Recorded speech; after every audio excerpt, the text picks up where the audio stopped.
Hey there. Today we spent a little time in class on some review. We talked about the definite integral, and another thing that came up but we didn't have much time to talk about was the Fundamental Theorem of Calculus. So I just want to take a minute here to make a quick screencast on the Fundamental Theorem of Calculus and why it's important and the role it will play in this class. So let's remember what it says. So the Fundamental Theorem of Calculus, it's a theorem that goes like this. If f of x is continuous on an interval ab,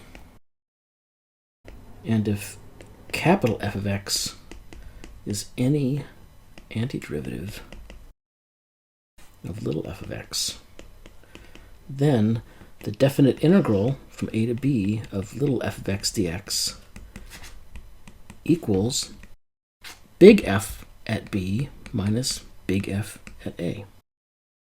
There's another way to express this. I probably misspelled that. Is that if you differentiate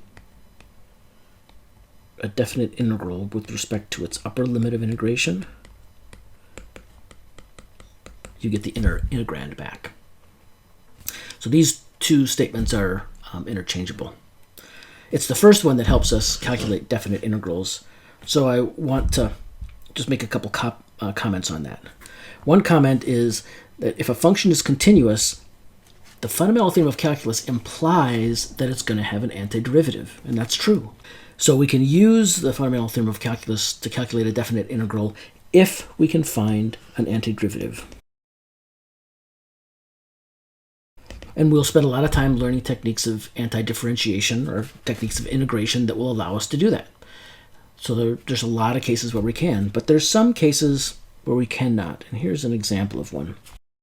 If f of x is the cosine of x squared, and we'll define it on the interval from 0 to pi, it's nice and continuous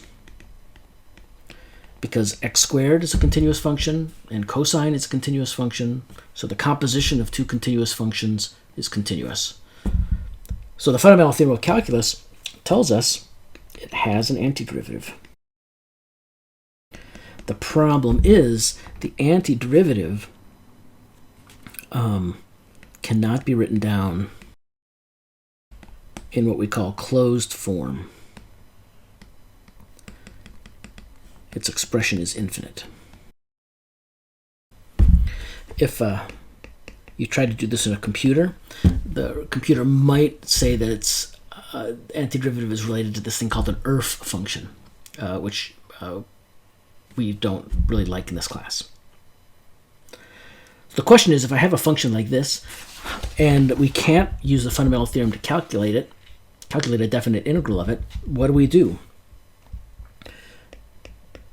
Well, then we must use Riemann sums. You just got to go back to the old definition.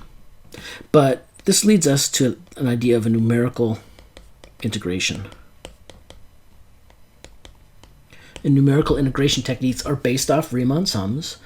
Our computers use them, our calculators use them. They're all around us, and we'll spend a little time talking about that. I'll give you some computer code that will let you do numerical integration without having to write down all the Riemann sums. I mean, that's a lot of writing to do.